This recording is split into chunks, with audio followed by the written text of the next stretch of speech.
It's July 18th, and that means it's 718 Day. And that means we're gonna be celebrating in style, pun intended. And that's because we have the 2024 718 Cayman Style Edition here. I'm going to explain what the 718 Cayman is and what makes the Style Edition different. It's also no big secret that the 718 Cayman and Boxster are both not long for this world with their internal combustion engines. They're going EV only pretty soon here.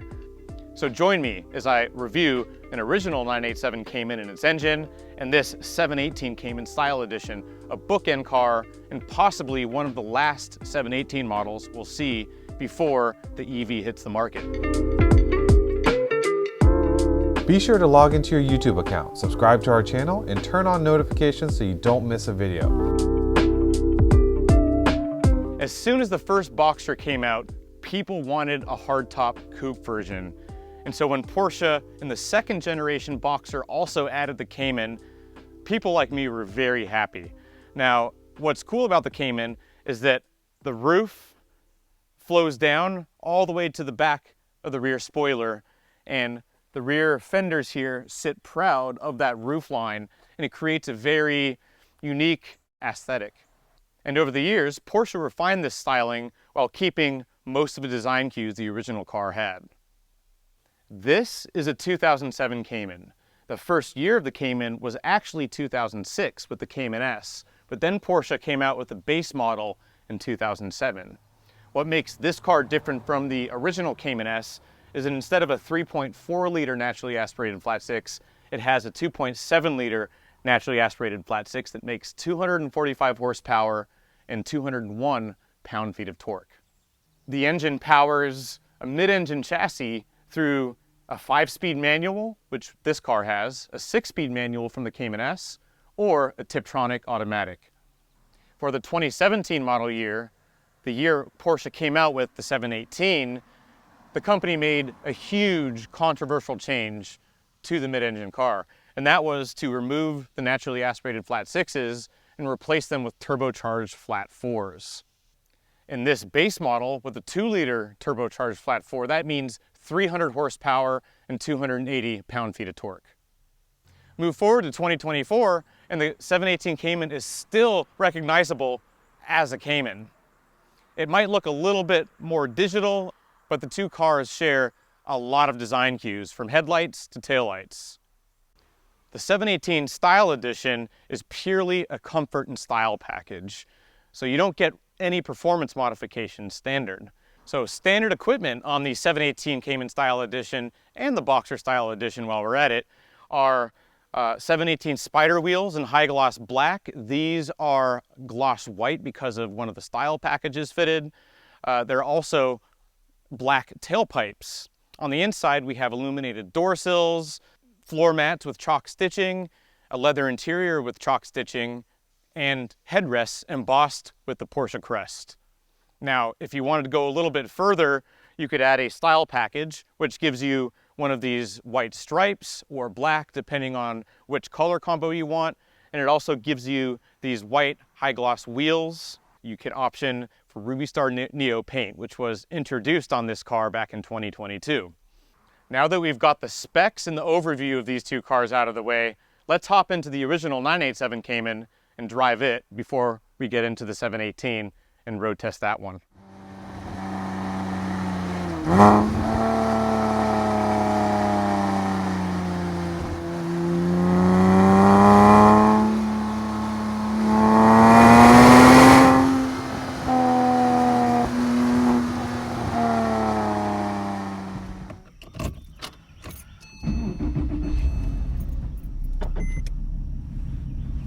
Before we drive the 718 Cayman Style Edition, I felt, because I own a 2007 base Cayman, that why not take it out for a drive and see what we're dealing with nearly 20 years later. So the biggest difference between the first Cayman, the 987 Cayman, and the 718 Cayman, or 982 generation, is that the 982 generation has turbocharged flat four engines in all but the GTS and GT4 trim, or Spider if you're going Boxster. What that means is that we have less torque and less power and a more linear power band, meaning that it ramps up very progressively rather than all at once. So this car has 245 horsepower and 201 pound-feet of torque. And that 245 horsepower hits at 6,500 RPM. And this car revs to about 7,300 RPM at the red line. The torque plateau happens from 4,600 RPM to 6,000 RPM, which is a lot higher than in the 718. And just as a reminder, that's a comparison of 300 horsepower and 280 pound-feet of torque. As I said, the suspension on this car is highly modified, so we're going to focus more on the engine than anything. But hear that glorious flat six.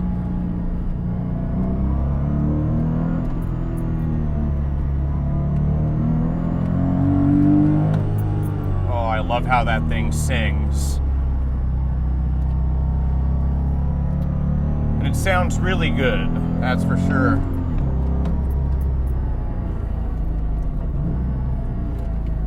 There's a sharpness to the throttle that turbocharged cars usually don't have at all RPMs. Much like a turbocharged car though, there isn't a lot of power or torque low down in the rev range. So you really don't have much unless you keep this car above 4,000 RPM.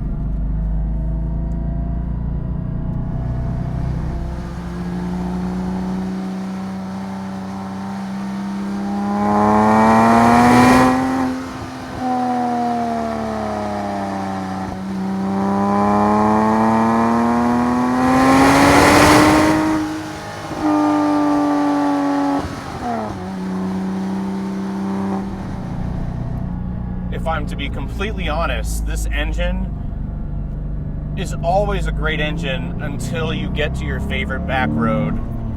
And then after 5-10 minutes of driving, you might wonder, where's the power?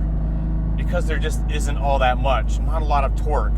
So playing with the car with a base 2007 987 Cayman meaning getting the tail out, a little bit of understeer, oversteer, means that you're pushing the car a lot harder and having that engine on boil a lot more.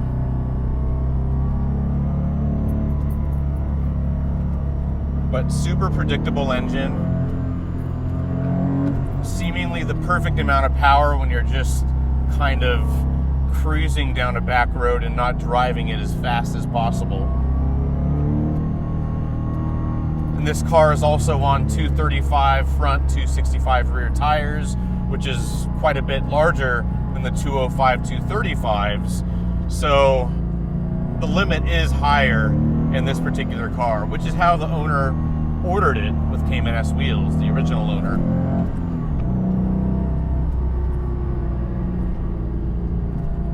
So yes, the 2.7 liter Cayman makes a great noise. It has just enough power to have fun, but perhaps not quite enough when you're on a very familiar road or in a track setting. On the other side of things, having this lower horsepower, as I have for 4 or 5 years now when owning this car, has made me focus a lot more on the handling aspect of the drive, whether that is improving my driving or improving the car's handling. To overcome that power deficit. So, very nice, very willing to rev motor with enough horsepower to have fun. And it's also worth noting, before we get into the 718 Cayman Style Edition, that the size of these two cars is almost exactly the same. About 70.9 inches wide for both cars, and the length even is within half an inch of each other. So the big differentiator really is that engine, and as we'll see in the 718, that PDK dual clutch transmission.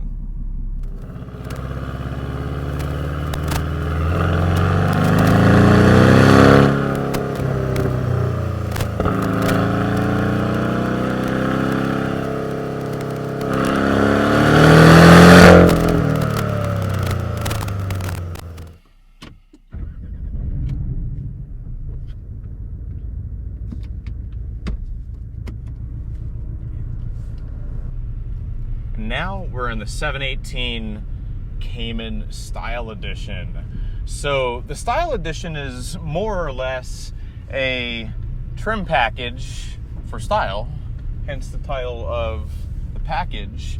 But this car does have a few cool things about it that I'll talk about before we get into how it drives. Sport Chrono package gives you the magneto-rheological damper active motor mounts, which stiffen or soften depending on how you're driving or at idle. It has Porsche torque vectoring and locking differential, so limited slip differential to help out at turns. And it also has PASM, which lowers the car by 10 millimeters and gives the car more adaptive suspension. But yeah, other than that, I'm going to put this into Sport Plus right away, keeping it automatic. That turns on the Sport exhaust, makes it louder, as well as the dampers, makes them stiffer. Now, big difference between this and the 2007 Cayman, the first generation, because it is turbocharged. Flat 4 instead of 6 cylinders and turbocharged. It makes 300 horsepower at 6,500 RPM. It revs to 7,500 RPM, so higher than the first gen Cayman, and it makes 280 pound-feet of torque from 2,150 to 4,500 RPM, so quite a bit more torque, and it happens a lot earlier. Now, this car comes standard with PDK, with the 6-speed manual as an option. This one obviously has PDK, so I'm leaving it in automatic in Sport Plus mode to see how it shifts and handles driving. Oh yeah, very good. A lot more power, so I feel like I can't use it quite as easily here. Much more composed ride. I wouldn't say composed, but refined.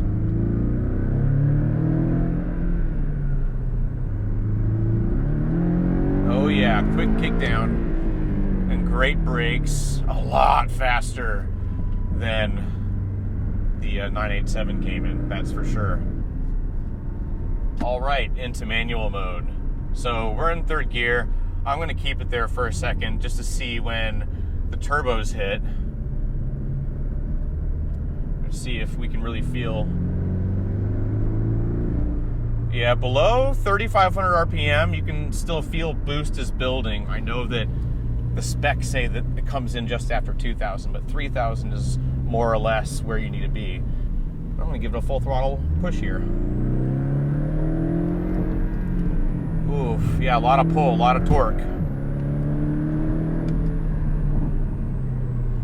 And in sport mode, PDK won't shift down to the lowest gear every single time, but it shifts well and keeps you sort of at a quick, in the gear for a quick cruising like we are right now.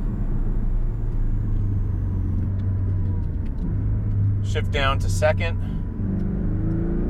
When you're in the right gear, the throttle response is pretty great in this car. Love the downshifts in PDK. Really nice chassis. But yeah, that engine, it's a firecracker for sure. There is a little bit of turbo lag. You have that boost threshold to overcome as well. But here I'm at 4,000 RPM and I'm on it, and it is very nice. Let's try this again.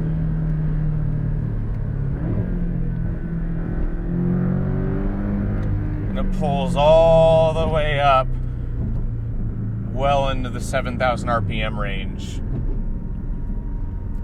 So when it comes to steering, we have an electric rack now in the 718, and super pointy, super direct.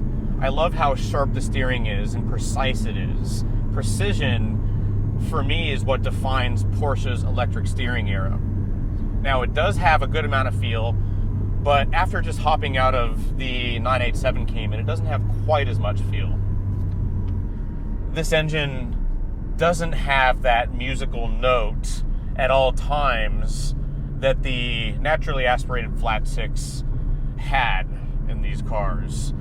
There's no getting around it. It's a different engine note, and some people will prefer a flat six, whereas others will prefer a flat four. But probably somewhere in between, there are further more who will not mind the turbocharged flat four.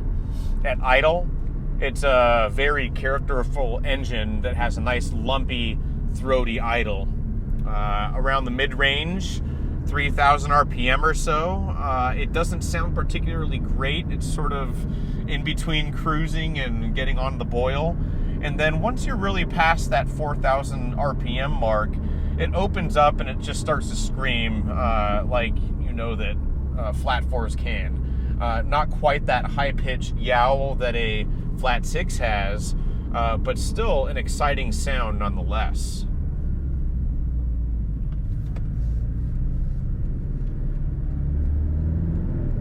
Now in everyday driving, and I'm in sport mode now, I might as well put it into normal mode. It's a much more refined car, and that has to be down to the chassis, which has been updated over the years, and all the technology that's gone into the suspension systems, the differential to make it act smooth and tuck the nose when it's torque vectoring. The PDK transmission, again, is one of the best in the business, with quick shifts and very good manners at lower speeds. So the car hasn't changed size all that much compared to the first generation. It's still almost exactly the same size. The interior feels so familiar, with such a familiar, similar shape, slightly canted forward here, 3-spoke steering wheel. It's just nicer. It's a nicer place to be. Now, this is the last generation of the internal combustion engine 718 Cayman or Boxster. Porsche will be killing off the engines that power these cars now and be transferring to an electric powertrain in the forthcoming 718 models. So, coming back to the Cayman Style Edition, is sort of a final send-off for this car. It's bringing it back to basics. Torque, that's the magic word for the 718 Cayman.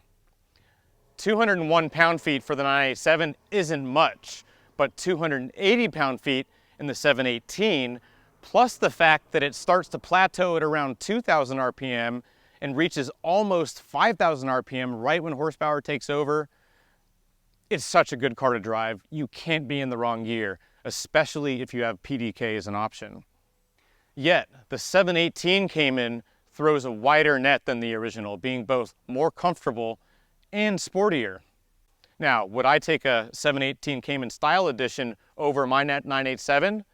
Probably, but I wouldn't get it in Ruby Star Neo. Probably something like Gentian Blue, but without the style package. I'd surely drop my autocross times, and I'd be driving one of the last internal combustion engine Caymans ever produced.